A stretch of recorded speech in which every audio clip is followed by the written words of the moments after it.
ang bait nga kiat pero dili igaha. Ako din, Francis, ang guwapo pero liluso. And we are the Friendly Love Team. At kung bago ka pa lang sa aming channel, don't forget to subscribe. So ngayon mga kalab ay meron na namang dumating na blessings. Yay, hey, diba? Alam nyo naman, kapag ang tao, madaming blessings na dumarating, syempre, alam na talaga na tumutulong yung nabigyan po ng blessing ni God. Kaya, huwag na kayong magtaka kung bakit madami kaming sponsor dahil syempre, meron din naman kaming tinutulungan.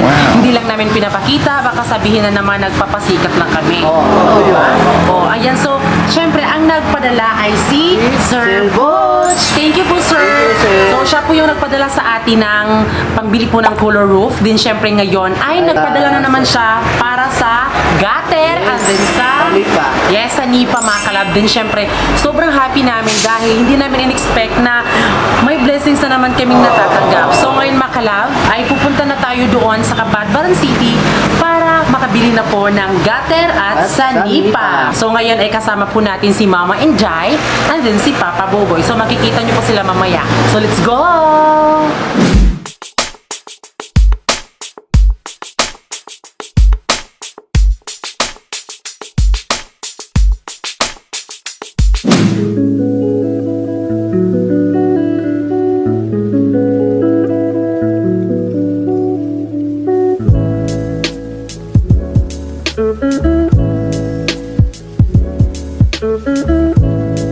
So ayan po Sir Butch, ngayon ay bibili na po kami ng gutter, din syempre yung sa Nipa mga kalab. Ayan, so thank you po sa sponsor.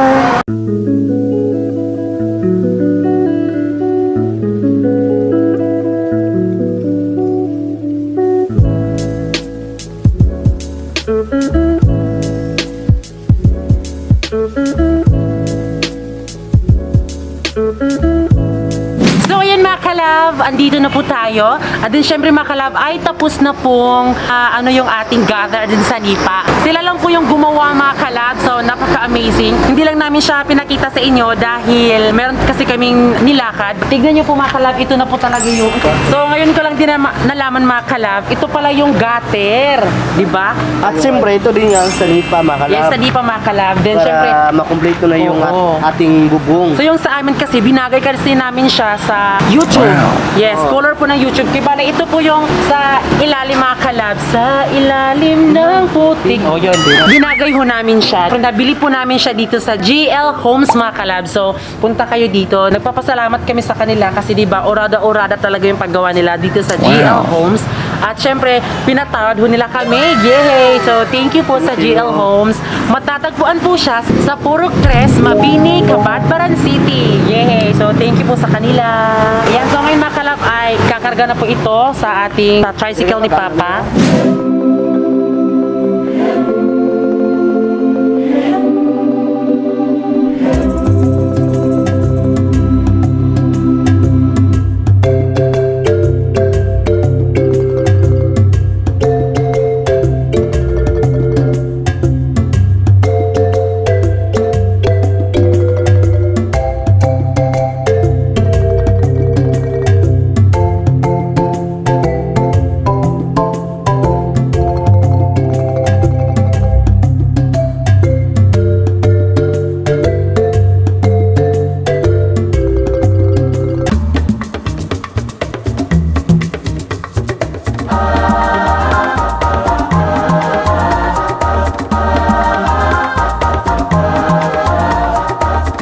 So yun mga kalab, nandito na tayo mga kalab. Ito na pala yung nabili natin na sa Nipa at yung gutter mga kalab. So ngayon ay dadalhin natin doon sa loob sa ating bahay. Doon natin itatago kay baka manakaw. At siyempre thank you Sir Bots. Thank you kayo sir sa sponsor. Thank you, Sir Boots. Ito, Sir Boots. Ito ang nabili namin.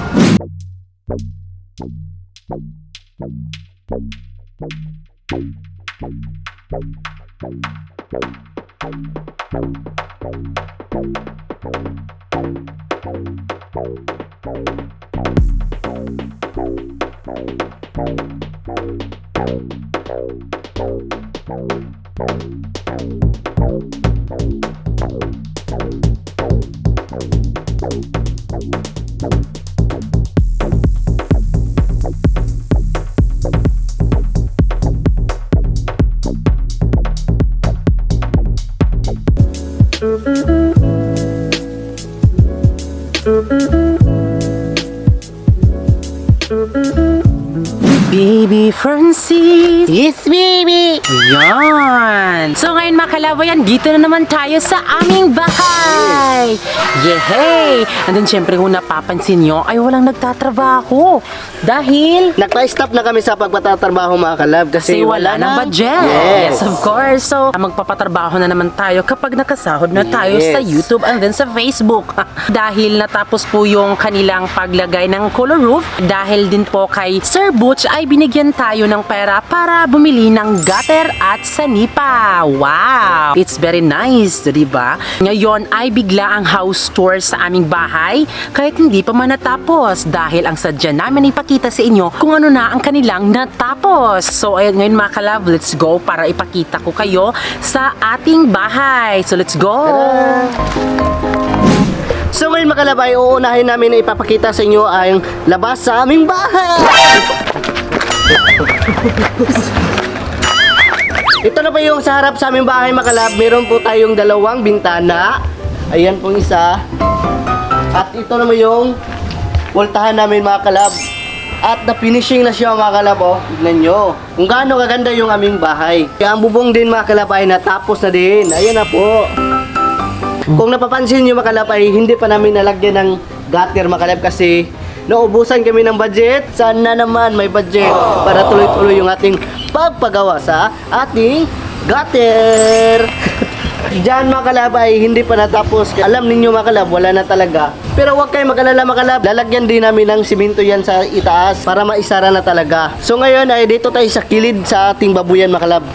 At sa bandang dito mga kalab ay na-finishing na din mga kalab. Sa bandang dito ay mayroon tayong isang bintana. Sa bandang dito mga kalab ay hindi pa nalagyan kasi ang plano namin dalawa sa aking baby ay lalagyan namin ng aircon para hindi mainit yun sa loob. Ayan po. Sa bandang dito mga kalab ay may isang labasan na mga problema. Ano ya problema? Problema? Alam mo ba anong problema? Ano? Problema kung pwede ka mag-CR sa labas. Pwede ka magluto. Ang napakaganda lang talaga dito sa amin mga kalab. May CR sa labas. May CR sa loob. Magpili lang kayo. Kung saan kayo magsi-CR, magpili lang kayo. May dalawa kaming CR. So dito kami lalabas pag pumunta kami sa babuyan makalap kung magpapakain kami sa aming mga alaga mga pig. Dito tayo lalabas kung wari ako magpapakain sa aming baboy. So dito parang ganito. Dik, dik, dik, dik, dik, dik, dik, dik, dik, dik, dik. Dik. At Ano sa masaya ng sige, ikembot, sige. At siyempre sa bandang CR mga kalab ay napinisingan na talaga oh. Ayan na po yung itsura.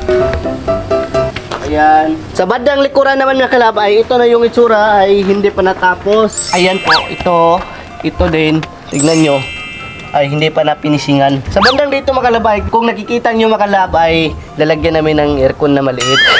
Para sa CR, diba ang Shana? It's a prank! Prank lang yun mga kalaba. Yan po ay bintana lamang. Kung wari mag-CR ay parang dito lumabas yung amoy. Ang pangit naman siguro kung walang bintana ang CR mga kalab. So linagyan na lang namin para bungga. At may bubong na yan. Kumpleto na yan oh. Lalagyan din namin ng gutter mga kalab. Sa bandang dito mga kalab ay ito pala yung septic tank namin mga kalab. Idik.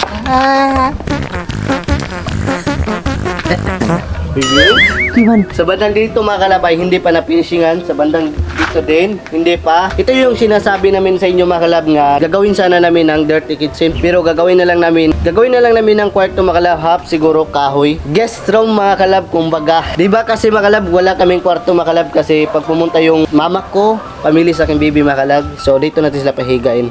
Tingnan nyo mga kalab, malaki naman siya mga kalab oh, kung gagawin natin ng guest room mga kalab. O tingnan nyo, lumaki naman oh. Sobrang laki talaga oh. At siyempre yung CR namin dito mga kalab ay hindi na lang namin gigibain kasi sayang naman. Gagawin na lang namin ay dito na lang. Sa bandang dito ay dalawang bintana din. Ay finishing na lahat. Ayan na po yung itsura. Finishing na. Pwede na kayong humiga. Dito yung pintuan namin ng guest room mga kalab. Tapos dito sila lumabas. Parang ganito. Ayan, nakikita na ninyo sa labas, hindi pa na-finishing yung lahat ang sa likuran. Pero ang importante ay na ipakita namin sa inyo kung anong natapos. So siguro, dyan naman tayo sa loob para makikita nyo ulit kung anong natapos, lahat na ba or hindi pa. So tara! Ngayon ay sa loob na naman tayo ng aming bahay. O, di ba? So, ngayon, kung napapansin nyo ay meron tayong door to door. Pero ang nakaharang ay chair to chair. O, di ba? So, sinadya po ito na ilapag dito para hindi makapasok ang sinumang dapat pumasok sa aming bahay. Pero, makakapasok pa din sila dahil pwede silang pumasok dito. Makagumanon sila, o.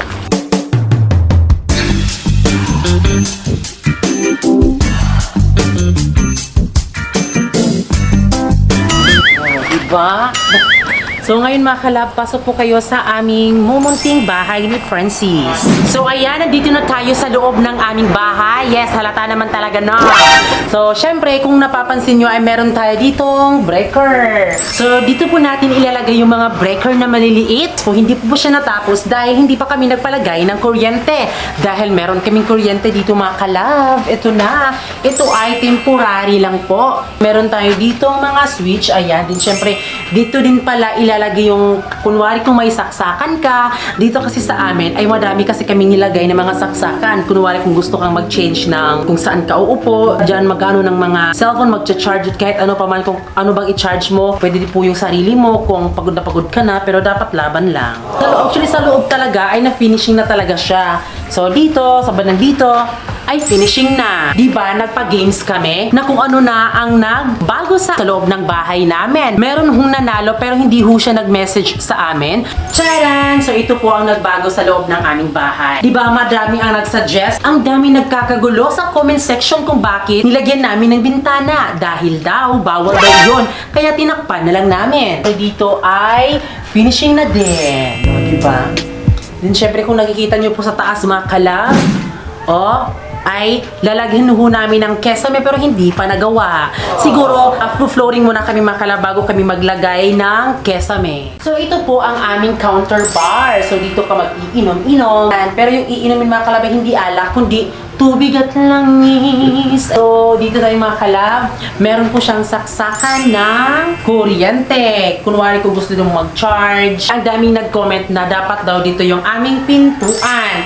Hindi namin yan ginawa kung dito ang pintuan namin. Kasi diba, kapag pumasok ka ng kitchen, syempre, papasok ka agad dito. So, mas minabuti namin ni Francis na dito na lang. Ito po ang aming lapagan ng mga plato or what else. Then, syempre, dito kami magluluto at maghuhugas ng pinggan. Then, syempre, dito sa bandang dito mga kalab, dyan po yung aming mga small cabinet. Kung merong big cabinet, ay meron ding small cabinet. O, diba? Diyan, lapag-lapag lang, ganyan. Tapos dito, gagawing counter bar. At tapos kung gusto niyo mag-order, siya order please. O sige, eto na. O, ganun lang yon. Hindi pa siya natapos makala, pero matatapos din yan sa awa ng Diyos. Nilagyan din namin siya dito ng saksakan. Di ba mas okay kapag lagyan natin ng saksakan kesa naman makulangan tayo, di ba? Kasi relate na relate kami dyan sa bahay ni Mama. Ang dami namin nagcha-charge, pero nahihirapan kami kung saan kami pupwesto dahil wala nang pagcha-charge ng cellphone o kahit ano pa man. So, ito po yung aming door ni Francis. So, hindi pa po siya natapos dito. May pintuan na talaga ito makalap, invisible lang siya. Kaya dapat nakabukas siya, dapat ganun mo. Ganon. Ito yung aming kwarto ni Francis, aming room. Room, go away, come again another day. Then ito po yung saksakan or switch kung ano pa man ang ilagay. Ito din, dito kami mag-vlog ni Francis. Yung bed namin ni Francis ay sa bandang dito. Ito po yung isang bintana namin. Then, ito din po yung aming aircon. Alam naman talaga namin mga kalab na marami nagsasuggest. Pero yung ating susundin pa rin ay yung ating pagtibok ng puso kung ano ang nababagay sa bahay mo. Diba kasi meron tayo kanya-kanyang mga plano kung paano natin pagandahin ang ating bahay or paano tayo mabuhay dito sa ating mundong ginagalawan. And syempre meron kaming na-search ni Francis mga kalab, diba? Nakita ko siya sa mga kalab sa mga post sa Facebook mga kalab na maganda yung kanyang pag-set ng kanyang bed mga kalab ay nasa itaas kasi diba? Dito sa badang dito ay may hagdanan papuntang dyan tapos yung bed ay nasa itaas. So maganda din mga kalab sa nakita ko dahil sa badang dito ay meron siyang space so pwede siyang lalagyan ng mga laptop, mag-edit ako dyan ng ganyan, ganon. Then yun po yung naano ko mga kalab. So ngayon ay dito na naman tayo sa ating CRS. Sa mga gustong mag-diet dyan or sa mga gustong mag-zumba-zumba so no need na mga kalab kasi kasi 100 mo palang mga kalab ay meron siyang lembo, rock. Tapos pwede kayo dito mag-exercise, gaya dito mga kalab. Kung ikaw ay mataas, pwede lang gumaganon mga kalab o lembo rock. So sa mahilig mag-gym dyan, pwede ito gamitin mga kalab. Hindi mo gym, Ganun lang. Then dito mga kalab, actually nilagyan namin siya ng chair mga kalab dahil maglalagay kami dito ng security guard. O diba? Kasi bago ka makapasok, kailangan talaga merong magbabantay. What if siguro maligo ka tapos malunod ka, diba? Malunod ka sa kanyang pagmamahal.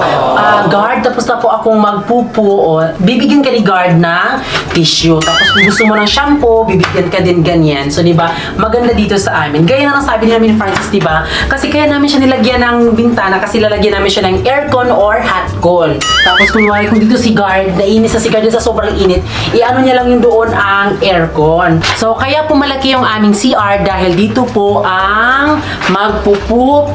Yes, ganyan po. At tapos dito po ang maliligo. Magpupup, maliligo. Magpupup, maliligo.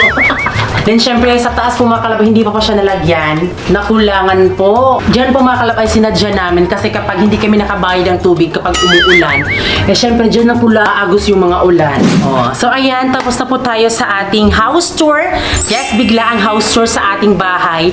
Alam ko ho na palagi ko kami nag-house tour. Syempre, kailangan pa din namin ipakita sa inyo kung ano ang natapos dito sa aming bahay. Then, tignan niyo po din mga kalab, hindi pa siya natapos dahil, ewan ko sa mga nagtatrabaho, basta yun. Sila na po ang bahala doon. At least, di ba, maganda po yung pagka-set up ng ating bahay. Ganyan. Wow. Alam niyo naman talaga na umi-echo na talaga yung aming bahay. So, ibig sabihin nun, na isa na po ang bubong. Ayan. Then, syempre, ang nakakaganda dito mga kalab, ay pwede kang kumanta.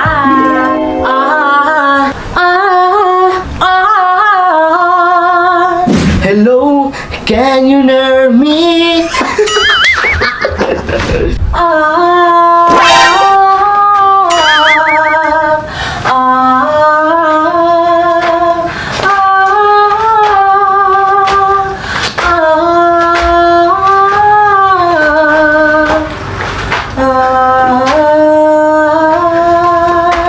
Ayan! Tapos na po yung pag-house tour sa ating bahay. Ari king king, ari king king, ari king king. Yes, ayan. Soon ay matatapos na po ang bahay namin ni Francis. Yes. Sa mga solid family dyan, syempre sa mga nagsubaybay din. Ay, ayan. maraming salamat po Diba, sa inyo. alam ko po na relate kayo kasi kung nakita niyo naman po, diba, kaya kami andun sa fish pond ay dahil gusto lang naming magkabahay kasi kung ano yung pera nakikita namin ay yun po ang ibubukod ng aming bahay. Pero hindi ho namin in-expect na umabot kami sa ganito na binigyan kami ni Lord ng magandang buhay. Para din po, para makatulong din sa aming family. Ang nagsasasa noon at nung pahiga-higa lang sa bahay tapos nag-a-apply ng trabaho pero hindi naman tinanggap, ngayon ay may sarili ng bahay. O diba? Alam ko sa lahat ng nanood dyan ay na-inspire din. So, sa mga gustong magkaroon ng bahay, ipon-ipon lang talaga muna. Hindi namin inaasahan to mga kalab kasi ilang months na lang din ay magkakabahay na kami. Sana mga kalab, hindi siya umabot ng December mga kalab, no? So, sana mga kalab, suportaan niyo po kami para matapos na agad-agad ang bahay namin yung Francis bago pa magpasko. Di ba, be? Kasi plano kasi namin mga kalab, kapag natapos na ito, ay dito magpapasko at magpabagong taon ang aming family ni Francis. Yehey! Di ba? Isipin mo yun. Iisip ko naman, be. So, talaga, sana, hindi naman talaga kami mag-worry mga kalab kasi mahal naman kami ni Papa God dahil kung hindi niya kami mahal, ay hindi kami aabot sa ganito. Diba? Yun. Kasi kung tumulong ka sa family mo, sa kapwa-tao mo, ay syempre, malaking blessing ang babalik sa buhay mo. Totoo yun. Diba? Tama yun. Sa mga couple dyan, Ay, laban pa rin. laban lang. So, thank you din po kay Sir Butch na Thank you nagpadala po, sa sir. akin ng pangbili ng gutter and then pambili din po ng Ng bubong. bubong. Yes. So, sana suportahan niyo po kami palagi at syempre, wag niyo po sanang skip ang ads. Syempre, i-share niyo po yung ating mga videos para din naman po ma-inspire po yung ibang mga nagpaplano na magpagawa ng sariling bahay nila. So, yan mga kalab, maraming salamat po sa lahat ng nanood ng aming bahay serye. Ayan. Syempre, bago kayo umalis, please don't forget to subscribe our YouTube channel at kami ang Family Love Team na nagsasabing dapat love lang! Ngayong Pasko